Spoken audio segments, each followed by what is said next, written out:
जय श्री राम दोस्तों।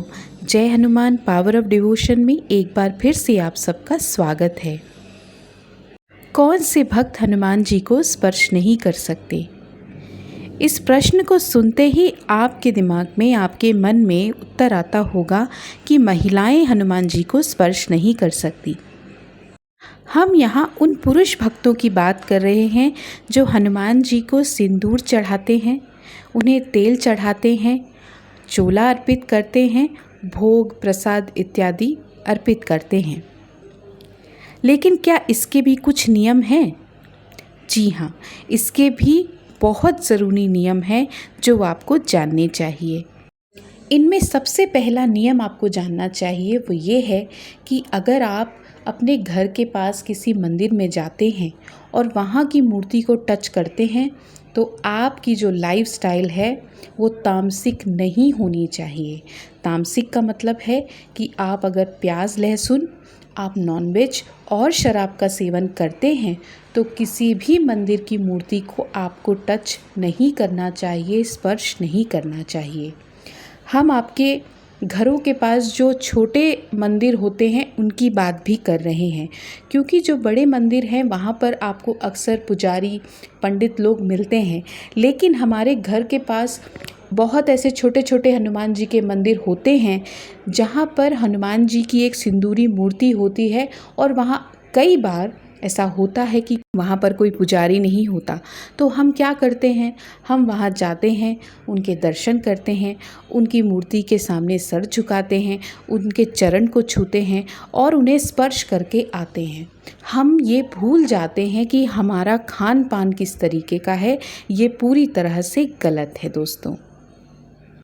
एक और बात आपको समझनी चाहिए दोस्तों कि जब आप हनुमान जी की शरण में जाते हैं, जब आप उनकी भक्ति करते हैं तो उनका जो व्यक्तित्व है, उनकी पर्सनालिटी जो है, जो उनकी पावर है, उसका ऑरा या उसका जो प्रभाव आपके अंदर आता है वो ऐसा आता है, इतना चमत्कारी आपके अंदर एक चेंज आता है कि आप खुद ही रियलाइज़ करने लगते हैं कि आपके अंदर जो आपकी लाइफस्टाइल है उसमें मुझे क्या क्या चेंजेस करने हैं।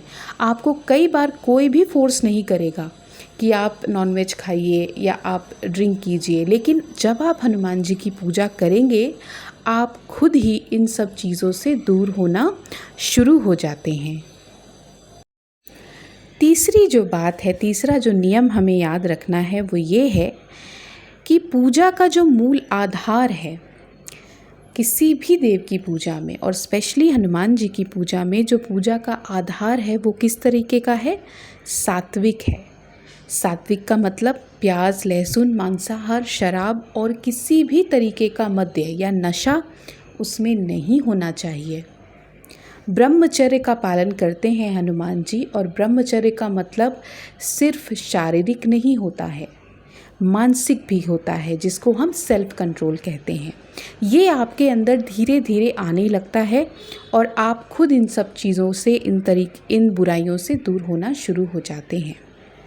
आपको इस बात का पूरा ध्यान रखना है कि अगर आप हनुमान जी की भक्ति करते हैं, उनकी पूजा करते हैं, तो उनमें सबसे पहला और सबसे ज़रूरी नियम यही है कि आप सात्विक रहें।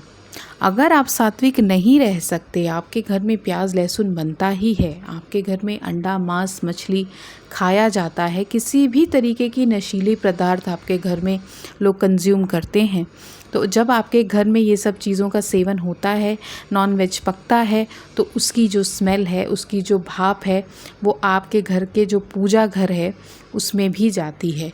और अगर वहाँ पर रखी मूर्ति और जो फ़ोटो है उसमें उसके भाप और कण जाते हैं तो आप इस बात को समझ लीजिए कि फिर आपके घर में नेगेटिव रिजल्ट्स आना शुरू हो जाते हैं, नेगेटिविटी आपके घर में बढ़ने लगती है। तो इस कंडीशन में आप क्या करेंगे? इस कंडीशन में आप ये कर सकते हैं कि आप किसी मंदिर में जाकर हनुमान चालीसा पढ़ लीजिए, लेकिन आप अपने घर में हनुमान जी को स्थापित मत कीजिए। आप मंदिर जाते हैं तो वहाँ पर हनुमान जी की मूर्ति को भी स्पर्श मत कीजिए। तो कुछ ऐसे नियम हैं जो आपको पालन करने चाहिए ताकि आपको नेगेटिव रिजल्ट्स ना मिलें। हम आशा करते हैं कि आपको हमारा ये वीडियो पसंद आया होगा। जो भी इस वीडियो को देख रहे हैं कृपया हमारे चैनल को सब्सक्राइब कर लीजिए। इस वीडियो को लाइक ज़रूर कीजिए और कमेंट में जय श्री राम लिखिए।